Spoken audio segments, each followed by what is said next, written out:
So, yun ang pagkakaiba. Noong panahon ni GMA, there was question on legitimacy. And then this time, Pangulong Duterte naman, he was given the clear mandate. So, ang sa akin lang, having destabilization, ouster moves against the president is very destructive and hanggang kailan na ba tayo, puro na ba tayo destabilization? Pag hindi natin gusto pag hindi nila gusto presidente, tatanggalin nila. So, my friends, my friends in the Senate or my group in the Senate, the block that we have, the seatmates, mainly Senator Zubiri, Senator Angara, Senator Gatchalian, Senator Villanueva, and myself, we are pro-development, we are pro-progress, We support the president because he was given the mandate by the Filipino people. So we are supportive of this administration, but we still maintain our independence. If we see something irregular or we see something wrong, we will also criticize. But we are very supportive of this administration because yun yung pinaka-bottom line, because he was given a clear mandate. And as such, he has 6 years. The Filipino gave him 6 years of he has a contract for 6 years with the Filipino people. So that's the reason that I find the impeachment complaint filed against President Rudy Duterte as being filed at the wrong time. Two different scenarios. Nunang ang Magdalo noong panahon ni GMA, kumbaga meron silang there was basis because the legitimacy was in question. But this time around, I don't think it's the proper time and they don't have a basis. So one of the grounds of the impeachment is about alleged corruption. Do you think there were evidences that they can gather this with a limited period given to the president right now? Well, the burden of proof is with them, And ako kasi I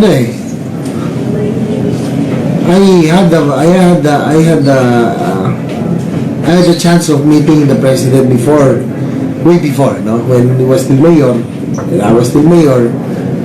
And from the many times that I have met met with him since then, probably 12-15 years ago, before even for the sister city agreement, when I was mayor, he was mayor. In all the time, sa lahat ng beses na kami nagkita, he lives a modest lifestyle, sasakyan niya pick up, sasakyan na pick up na luma pa, hindi man lang Ranger. Kung kumain kami sa Kunchings, o kaya doon sa afternoon, yung mga prutasan. So, if the alleged corruption was true, you could see it. May kita mo ng mga government officials that there are some who really live a lavish lifestyle. And in my experience in politics, especially in the national level, I have met so many local officials. And one of the most, hindi ako sumisipsip, pero isa sa pinakasimple na tao na kilala ko si Presidente Duterte, mayroong mayor pa siya. Simple ang sasakyan, simple manamit, paulit-ulit na nga, sabi nila. Simple ang gusto pagkain. Kasi kung marami ka talagang pera, hindi ka magiging simple. It will show, yung extravagance. I can see it in other local officials, I can see it in other government officials, but one of the few na lang, very few, there's some also, one of the few who really has maintained and has lived a lifestyle of modest, like a modest kind of lifestyle is President Duterte. So that's all I can say right now, kasi they don't have proof yet, but again, through experience, I had the opportunity of knowing him. Talaga, isa sa pinakasimpleng tao kilala ko. Sir, last week you had a simple dinner. Yes. Can you? Yeah, it's my fault.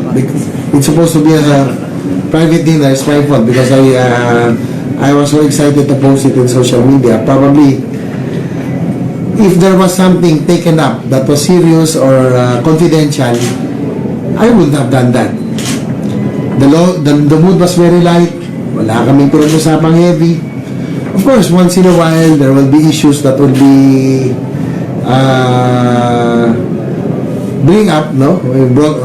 brought up, no? But generally, the mood was very light. Parang it's catching up, no? Siguro, it's the first time that most of the senators, dito kami karami, has dined or has talked with the president up close, no? Ever since he assumed the presidency. You know, because he's very busy, lalo na yung first year. We understand that.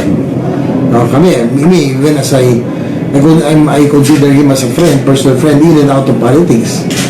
It's not often that I see it, but it was a good chance for us to catch up, no? In fact, sabi ko nga, niloloko nga si Senator Lawrence sa sobrang light na aming usapan. Love light na nga niya pinag-usapan namin eh. Diba? Buti pa nauna pa yung climate change Paris Agreement na pirmahan. Eh siya, wala pa rin siya yung love light. So, ganun kagaan. Ganun. So, it involved around that. No? It was very, the mood was very light and we finished 8 o'clock. We started at 8, we finished it by 10.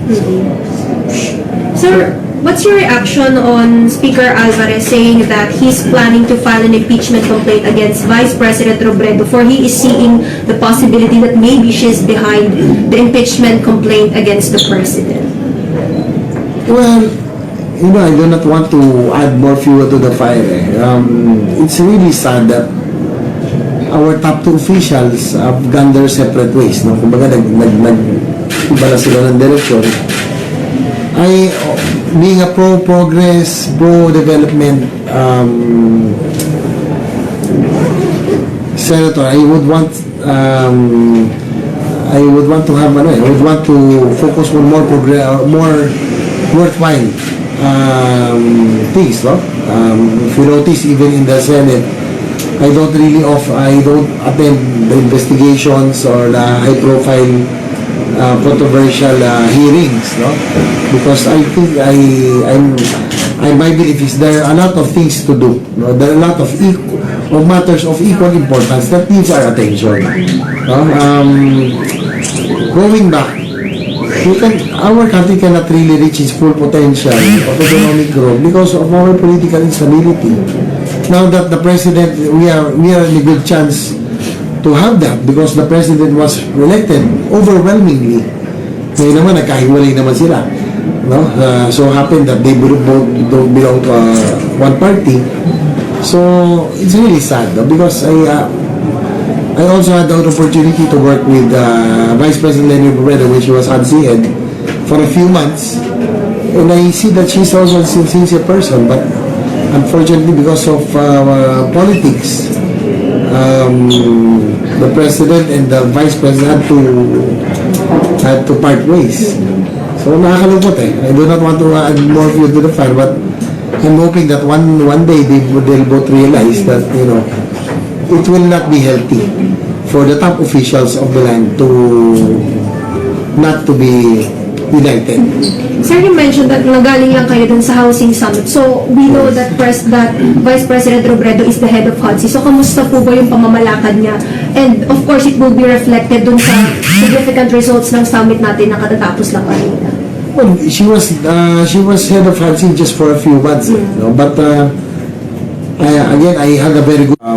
Actually, we both had the same direction. No? We saw the need for the creation of a full-fledged Department of Housing to really solve the housing backlog, 5.5 million housing backlog.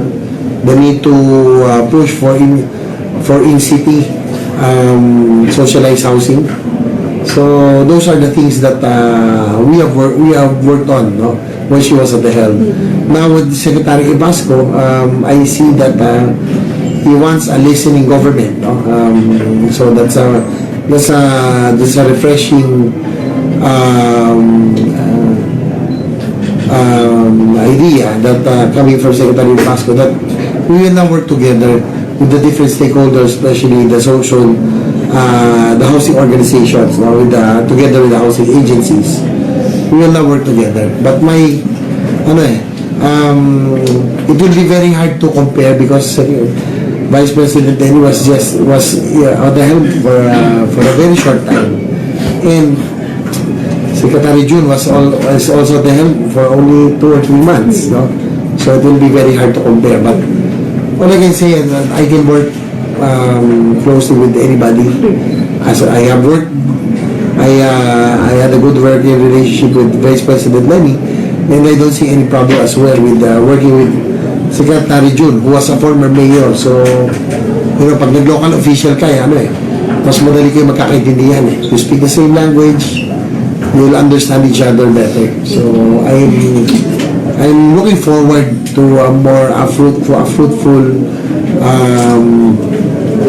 housing sector production, no, in the coming years, based on with changes in the policies. Sir, is there any, what are the plans now for in addressing the problems of the informal sector? Well, In terms of how providing well,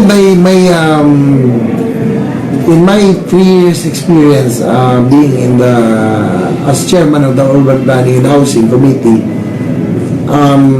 talking to the different stakeholders, talking to the organizations, housing organizations, developers, urban poor groups, also 6 government housing agencies, I still feel that there is a need for a full-fledged housing department, so that we can show the government that we can show the people that the government is serious in addressing the problem of housing, especially with 5.5 million backlog.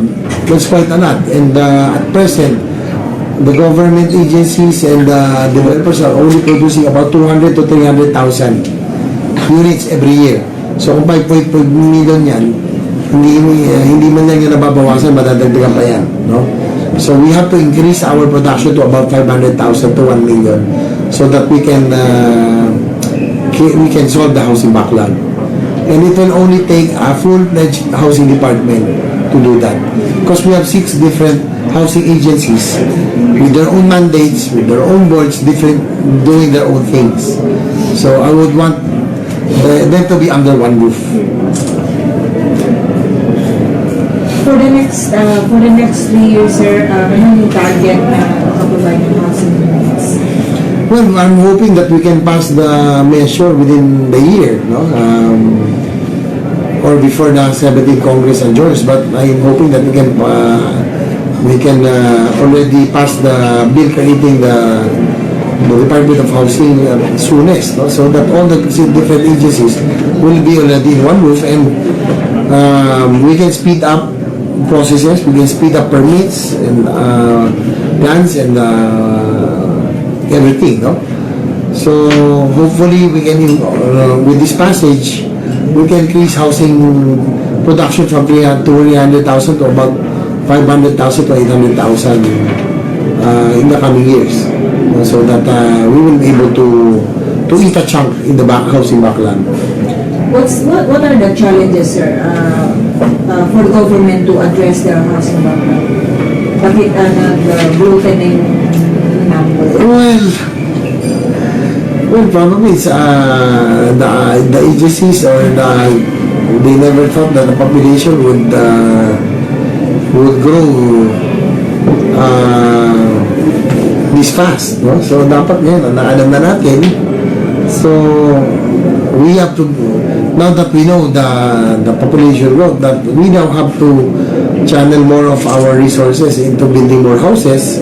And probably now, ang nakikita ko kasi rito, with 6 different agencies of housing doing their own thing, especially in Metro Manila and the Luzon area, what I see is that there are low-cost or socialized housing projects that are done in the far-flung areas, no? Kasi ganun na naging model, since land is very expensive in the urban centers, nangyayari, bumibili in the far-flung barrios, far-flung areas. But, pagtatapos yung housing project, relocate yung mga communities, after a while, they will, because there's no jobs, there's no livelihood, sometimes no utilities, only about 15 to 20% sometimes remain. Or even, baka sabihin na natin, at most 30%. So we are throwing away money, no? So that's why in the immediate future, I am proposing, which I just reported, we are hoping to pass also the in-city housing measure, no? Hopefully that we will be able to redevelop the informal settler communities in Metro Manila in other urban areas, no? So that we'll be able to address the housing problem without necessarily relocating them elsewhere para wala na yung dislocation from work. Kasi ganun din if they get dislocated from work, there's no livelihood doon sa mga relocation sites, they'll be throwing away money, but only 15 to 20 projects be addressed. No? We will be able to put, and likewise, one of my nila to for the south, and likewise the problems. No? It will be able to spread out the development, so dadaan ng railway route, create growth nodes, growth areas, and then yung growth areas. Naman masunod na, ganun na, no? Na we will have a roadmap, we will have a blueprint, but we will follow. Term, 6-year term. So, hopefully, under the Duterte administration, we can change all this and look at plans 20, 30, 40, 50 years from now. So, that's what I see under the Committee on Urban Planning and Housing. So, hindi na ako housing, urban planning. So, I hope that we have the chance to now that we have a chance to make it, to correct it, I hope we can do it the right way this time. Sir, can you expound dun sa US Intelligence Information Center? Actually, I was quite far, and in fact, Zeta Dilemas name was mentioned scarcely. No? I heard it once, kaya I was quite far. Narinig ko lang na merong intel report na that was basis, no? So, on why charges were filed. So, but we did not elaborate, hindi na it was not elaborated, we were just listening. And I was, admittedly, I was part, no? Kung dito yung picture, I was not close to the president.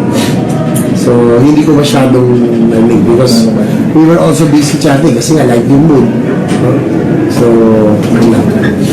Sir, can you comment on the impeachment trial and the Well, I have already commented earlier, but again, it's not in the, I don't think it was found at the right time. Again, politiko. When the Magdalo group staged the Oakwood mutiny back then under during that time of GMA, they had basis because the legitimacy of Gloria Arroyo's presidency was in question. That's the big difference. The presidency of Rudy Duterte was given an overwhelming mandate by the Filipino people. And tsaka perhaps he has only been in power for what, 9 years? 9 months? Not even 1 year. So let us give him a chance. We cannot just go on ousting presidents that we do not like. We will just create an atmosphere with political instability, which will not be good for everybody, will not be good for economic development. As what happened in the 2001 when they ousted President Estrada, the first few years of the years under Gloria Arroyo was really turbulent because their legitimacy was in question. So, yun ang amin. We are our group again is pro-progress and pro-development. Rudy Duterte was given the mandate by the Filipino people, and let's give him a chance. We'll support him. So, yun. So what's the chances of death penalty bill to pass in Senate? It will be very close. I think. That's my personal analysis. It will be very close. Kasi the Liberal Party, the minority, will be against it. Most of the lady senators are against it. So, medyo marami na yun. No? But there's also some who are pro-death penalty. I myself included. No? But I am pro-death penalty for high-level drug trafficking because of the situation of the country right now. Kung hindi naging presidente si Duterte, hindi natin nalaman yung gravity ng problema ng drugs sa ating bansa. No, we would not have known that 40-50% of our barangays are infested with drugs. No? And my personal analysis, if you would look at Southeast Asia, no? Malaysia, Vietnam included, Indonesia, Thailand, Singapore, all of them have death penalty. And in fact, if you enter their country and if you fill in the immigration card, it is boldly stated, di ba? Naka-bold doon, death to all drug traffickers. Malinaw na malinaw. And among the ASEAN countries, it's only the Philippines which repealed death penalty. And probably this is the very reason why the Philippines became the hub of international drug trade in Asia. Kasi tayo na lang ang walang death penalty. But ako personal opinion ko lang yan. That is why I am in favor of instituting death penalty for high-level drug trafficking. Kasi ang tingin ko, kung tingnan nyo na lang, no? Out of the Southeast Asian nations, it's only the Philippines which repeal death penalty. So what happens, sir? Are you agreeable with focusing on the drug-related cases? Well, sa ngayon, because of the urgency, I think, because of the problem that the gravity of the problem of drugs we are facing, so I'm for death penalty for high-level drug trafficking. But ngayon, siyempre maraming against din, no? It's really polarized. Sabi nila, ba't di pa sinama yung rape, yung ganyan, yung heinous crimes? I'm also studying that and reconsidering. Even plunder, for that matter, no? Plunder, heinous crimes, yung mga tinatawag na Tagalog, karumal-dumal na krimen. Dapat talagang, I would want it to, ako na, if only for it to become a deterrent. No, I'm for it. No? Lalo na, especially for drugs. I think it will send a strong message that we are serious about it and that it will be, I think it will be a deterrent. Sabi ko nga, maitatak mo lang yun sa arrival card of immigration, death to all drug traffickers. I think it will already make a big difference. Ano yung consensus sa Senate, sir, sa numbers, pro and... I do not know. I think it will be very close, as I mentioned. It will be very close. There are some who are open to it, some who are pro. But now, siguro, leading ng konti ang anti, because as I mentioned, yung mga minority, Liberal Party are against it. The lady senators are against it.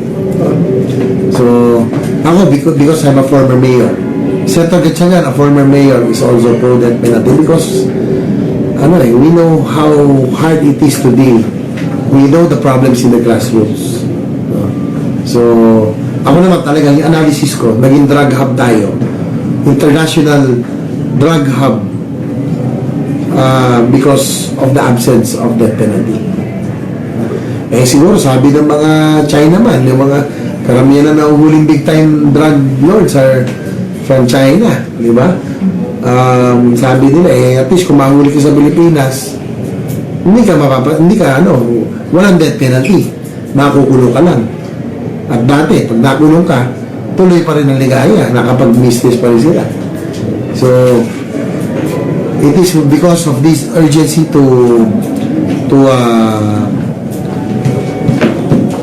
it is with urgency that we have to focus on how we will be able to eliminate or solve the drug problem. That I am in favor of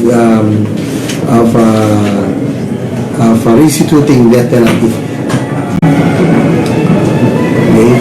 Any more? Meron ba ba? Sir, comment niyo yung sinabi ni Pastor Boy Saico, receiving President former President Aquino 90 million pesos from pork barn, from Saan? from Napoles. Si President Aquino? Yes, sir. Opo. Well, that remains to be, remains to be seen. We have to prove that, no? We see clear basis. Mahirap naman kasi maliwala ng basta-basta eh. Boy Saicon is always known to come up with these accusations, no? Sometimes without proof. So, we do not, Ako, even if I belong to the opposition back during the Aquino administration, although I agree, I disagree with a lot of his policies. I disagree with the way they have handled infrastructure development, but I don't think President Aquino himself is corrupt. No? So, let us just be true. Bagamat marami akong hindi sinasang-ayunan sa kanilang diskarte doon, but I don't think he's corrupt. Probably those around him, so probably those who are in his administration. Pero sa tingin ko naman, baka I don't think he will, mukhang malabo. Okay. Any more? Na-bless ko na yung impeachment. Okay tayo doon. So, andun ka sa dinner ba yun? Or breakfast? Simple din. Oo nga, kung may kasalanan, ba't nalaman eh? Private yun eh. My fault. My fault. I apologize to my colleagues already because because of social media and some others give it a bad impression. But I don't think it's bad. No? There's nothing wrong with it. It's just like the mayor dining, talking with his councilors. And in the process, you are able to talk about things. Di ba? Tingnan natin GMA. Anyway, again, going back, no? I don't think there was something wrong dining with the president. Sabi ko, parang mayor lang. Ako nag-mayor din. Sometimes, once in a while, I treat my councilors out. No? And by doing so, in the light conversation, we talk about things also. Para maintindihan mo kung ano yung direction niya. And ako naman, that's what the reason why I posted it, because there was nothing that we should be hiding. Wala kami pinag-usapan na confidential, wala kami pinag-usapan na sensitive. Kasi kung meron man, hindi ko ipopost yun, di ba? Since the mood was very light, parang updating lang, catching up, so I posted it. But because there was nothing serious that we talked about during that dinner. Okay, any more questions? Sige, tungkol saan gusto mo? Impeachment, Sa siguro. impeachment. For the third time. Okay lang. Anyway, for the impeachment complaint that was filed against President Duterte, I don't think it's the right time. No? Wala sa tamang panahon. Because when the Magdalo officers back then led a revolt against Gloria Macapagal-Arroyo to the Oakwood Mutiny, that was a different situation. The legitimacy of Gloria Arroyo back then was in question. That's the big difference. Rudy Duterte in the 2016 elections was given a clear mandate, was won by an overwhelming margin. So, in other words, he was given the mandate. He has a contract of 6 years. He was given a contract of 6 years by the Filipino people. So, yun ang malaking diferensya. And, again, our group, no, the seatmates block in the Senate, Senator Subiri, Angara, Villanueva, he was given a clear mandate. And the Gatchalian and myself, we are pro-progress, we are pro-development. We support President Duterte because he was the one given the mandate. So para sa akin, personally, kailan ba tayo titigil? If we don't, pag ayaw natin presidente, we want to oust him. No? Destabilization. And it's very destructive. And we cannot really see reach the full potential of our economic development when there is political instability. So that is the very reason that I am not in favor of the impeachment complaint, because I think it's in the wrong time, in the wrong situation, and with the wrong circumstances. How do you rate his performance for 9 months, Senator? That will be too early. No? Usually the first year is andyan yung birth pains, andyan yung get fitting into the job. And I don't think the president has really got out of his shell as a local executive. No? Siguro a few more months, no? Siguro kasi he has been a chief executive for what? Almost 25, 30 years ba? Almost 3 decades. Almost 3 decades. So, Duterte naman. Kung maganda yung kanyang he was used to that, no? Being a local chief executive. So he has to shell out that being a local chief executive, and now realize that he is now our national leader. So I personally think that it will, of course, it will not be easy, no? But I think he is already slowly getting the hang of it, getting used to being a national leader. And it's very, masyadong mag-inikling pa noon para make judgment, but probably all I can say is that with this commitment of spending 7 trillion for infrastructure development in the next 6 years, that would be the key to our economic development.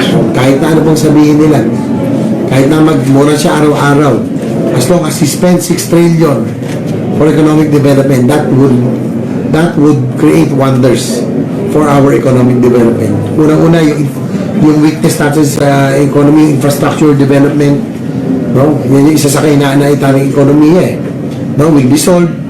Hopefully, yung high cost of energy, which I am also focusing on, if we can solve that, no? I think we will be able to reach our full potential. And yung sa infrastructure development, no? Yung railway system, the North and South Railway in Luzon, and the Mindanao Railways, ang immediate effect nun is the pump primary of the economy. It will produce jobs, opportunities, it will create economic, it will stimulate the economy locally. Siyempre, no, yung mga materials, services, and other things, no, would create an economic, would stimulate the economy in the different areas once we start with the massive infrastructure development. Priority legislation siya, Senator?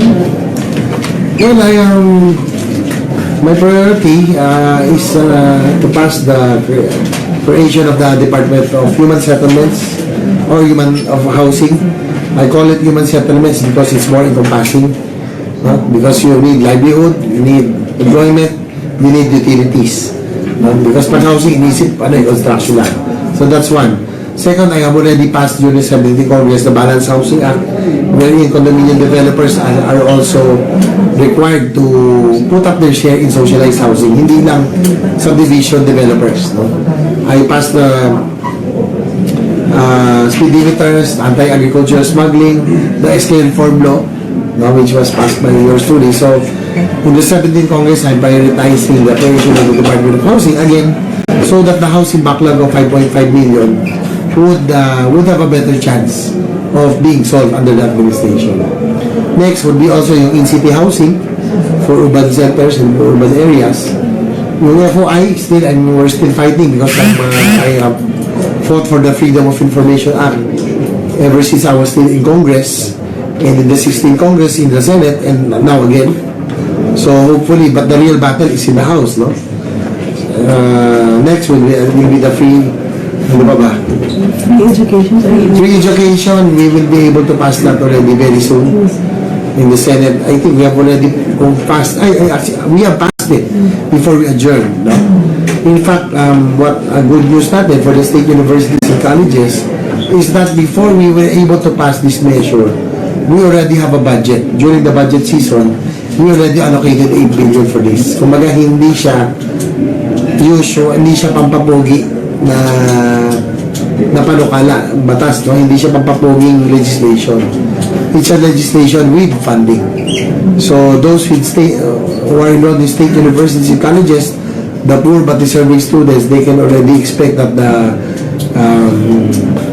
to avail of the free tuition fee this coming school year. Sir, So that's a good news for our poor but deserving students. by calling impeachment, wrong timing meaning no chance that it will progress. Well, in in a sense, no? It will not progress at this time. And second, there's no compelling reason why it should progress. The president was just elected less than a year, so the people would probably give him a chance in the next 2-3 years before they can judge him. And again, wrong timing and wrong circumstance and wrong situation, because there is no question on legitimacy. Yun yung, siguro yung pagkakamali nila. When they led the Upod Mutiny back then, they had basis. Kasi may question sa legitimacy. Di ba? But this time around, clear ang mandate. Duterte won by probably the biggest margin, biggest number of votes ever cast for a president. So the legitimacy is never an issue. The mandate given to him, overwhelming mandate given to him, legitimized his presidency. So, ayun, wrong timing, wrong situation, wrong circumstances. Okay? Thank you, sir. Okay, thank you. Thank you, thank you.